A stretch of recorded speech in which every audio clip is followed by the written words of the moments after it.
Hey everybody, my name's Ed. Okay, so we're going to do another quick mini-series review. This time it's going to be Howard the Duck from 2007, written by Ty Templeton and penciled by Juan Babillo. So we got number one, number two, number three, and number four. Okay, so a little background. Okay, so Howard the Duck was created by Steve Gerber in the pages of Man Thing as sort of a gag. The plot concerned a space time continuum screwing up in people and things from different time periods and dimensions popping up out of nowhere. So Howard popped up from a planet of talking cartoon animals. Steve did a few backup stories with Howard and Giant Sized Man Thing, and eventually Howard would earn his own solo title. Gerber tried to sue Marvel for ownership of Howard. That case was eventually settled years later, with Marvel retaining ownership of the character. In 1986, Howard starred in a theatrical movie produced by George Lucas. Today's audience may have seen him make a cameo appearance in the first Guardians of the Galaxy post-credit scene. It's also worth noting that Disney threatened to sue Marvel with legal action back in the 70s, stating that Howard was too similar to Howard the Duck.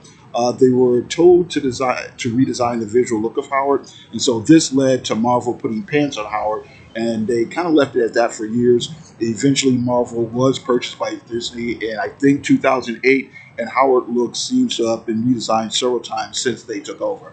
All right, so getting into the plot. Basically, Howard drives his girlfriend Beverly to her job, where she's going to be an actress in a play, and a couple of scientists who are fail hunters try to shoot Howard. He gets the upper hand, and the video clip goes viral on the internet. So Howard and Bev get invited to numerous talk shows where craziness keeps breaking out. Meanwhile, evil AIM scientists are watching them and seem to be somehow connected to various incidents that are occurring throughout the story. She-Hulk makes a guest appearance in her capacity as a lawyer representing Howard in court.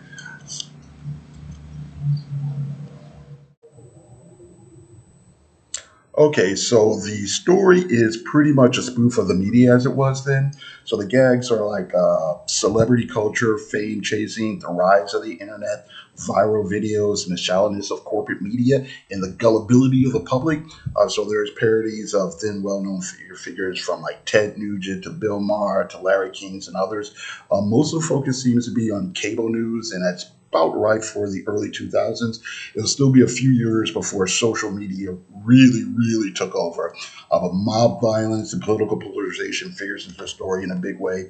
There's a nice handling of the Howard Beverly relationship without going for obvious like sex jokes or pervert jokes. I think a lot of the writers have a hard time finding the right voice and the right time for Howard these days. But Templeton does a pretty decent job. Howard's cranky but likable. Bev has an actual personality, and while her sexiness is brought up, she isn't used just as a sex object for the reader. I like Babil's semi-cartoony art. There's different, I should say, there's decent layouts and storytelling. It could be stronger, but like I said, it's pretty decent. I do like the clean lines of his figures and the expressiveness of his faces. And the layouts, like I said, could have been a little bit more inventive, but as they are, they're totally fine. So yeah. So on that note, okay. So just to give you an example of what some of the art looks like, we're just going to take a few random peeks here. Okay. So let's see here. So we have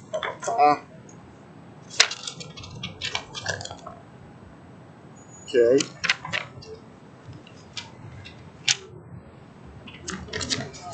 some stuff here.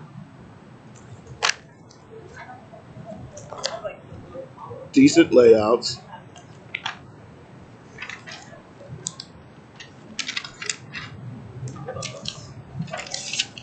Pretty clean looking pages.